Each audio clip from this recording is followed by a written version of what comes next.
Hi, it's Bruce. It's Sunday afternoon, and we've had a busy week, and I have a lot to talk about. And I've got a lot of different things to do today for several reasons I'll get into.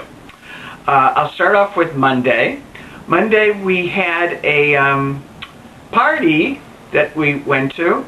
Bill's agency is the William Morris agency that represents him, and they always have a yearly party that's actually really nice because it's always fun, and it starts at 6 o'clock, and I get off work at 5:30, so I love to go to a party right after work instead of like waiting till like 9.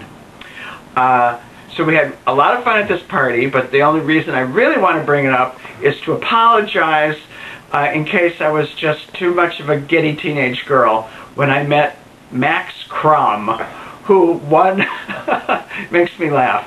I ran into Max Crumm. Anyone who knows the show Grease, You're the One That I Want, where they voted for the leads of who was going to be the leads in Grease, the musical on Broadway, knows Max Crumm won. And I actually had picked up the phone and voted a lot for Max Crumm because I really liked him. And so he was at this party, and I introduced myself right when he was eating an hors d'oeuvre, and I just babbled because he's so cute. Anyway, so that was a fun party. I had a really nice time, and I apologized to Mr. Crumm. And my boyfriend Bill didn't get to meet him because Bill was off talking to other people, and I really wanted Bill to meet Max Crumm, but I'm sure he will someday. Alright, now, we've had some strikes this week. The first one was the writer's strike, which affected Hollywood and television, movies and television, which means immediately this week I had 7 hours less television viewing, which put me in a nice space in a way, because now we had more, less to cram up the DVR. But I'm missing Jon Stewart this week, and we missed Saturday Night Live, which I usually watch in 15 minutes anyway, because there's usually only one good sketch. So we're going to have less television coming up in the coming months, which will be a good thing. Keep telling me it's a good thing. Unfortunately, yesterday the stagehand struck on Broadway, and I say unfortunately because today we were supposed to go to a Broadway play, which was affected. It is called August, Osage County, and I was really looking forward to it. It's 3 hours long. Would have been a great day to see a matinee of a 3-hour play. Not getting to see it. So I'm going to do a couple other things. I'm going to have a couple comments about some movies and videos we watched on the DVR or on DVD this week.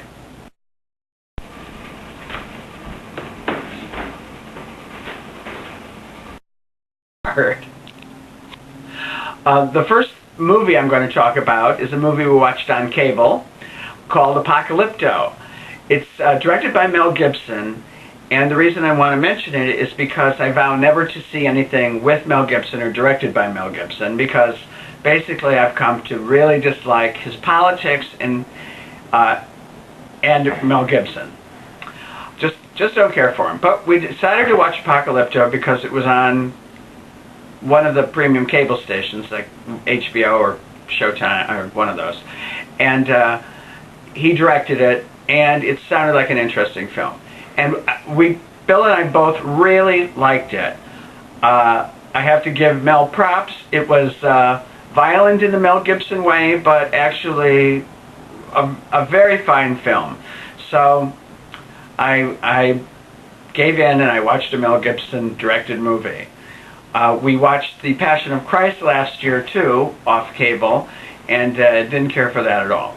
But I'm going to pick and choose my Mel Gibson movies, but he's still not one of my favorite people.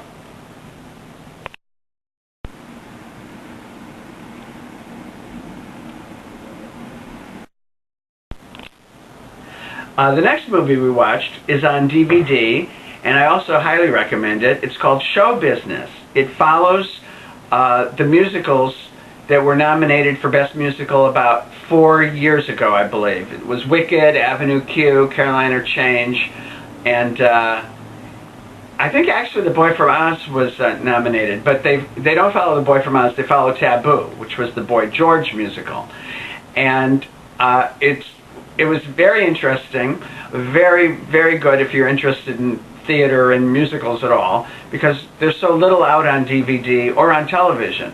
In New York, we're lucky that we get New York 1, the cable station, show called On Stage every week, and we also get Channel 13 has Michael Riedel, the scourge of Broadway, doing a show called Theater Talk. So we at least get an hour of theater news a week. But Show Business is a really good movie, and it was really fun to relive the battle between the behemoth musical, Wicked, and the little musical that could, Avenue Q. We were always fond of Avenue Q, and they take you back to show you the Tony Award being given to Avenue Q, and we just remember that night when we were really happy to see Avenue Q, because Wicked's still making $1 million a week 4 years later. So highly recommend it. We actually even bought that DVD. I don't buy a lot of DVDs, but that one's really worth owning.